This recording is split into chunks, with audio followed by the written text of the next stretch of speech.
Bambi, kung dito ka, dito na lang din ako. Hindi ko kasi kayang iwan si tatay eh. Eh, hindi. Paano yung wushu training mo, anak? Alam mo, ang gusto ko, magpunta ka ron. Gusto kong makita kang manalo sa mga competition mo. Makakapag-intay naman yun, tay eh. Ang mahalaga, nandito ako kasama ka. Anak, sayang yung mga oportunidad na gano'n. Mag-training ka mabuti para lalo kang manalo at lalo kang humusay. Hindi mo alam kung kailan ulit darating yung mga ganong oportunidad. At isa pa, wag mo akong alalahanin, anak. Okay na okay naman ang tatay dito. At walang masamang mangyayari sa akin. Ay, hindi naman ang kapatid mo eh. Ha?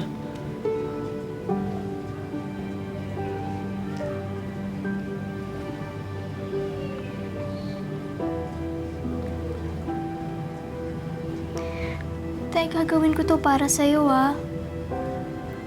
Pero gusto ko pong i-promise mo sa akin na magpapagaling ka. Bambi, alagaan mo si tatay ah.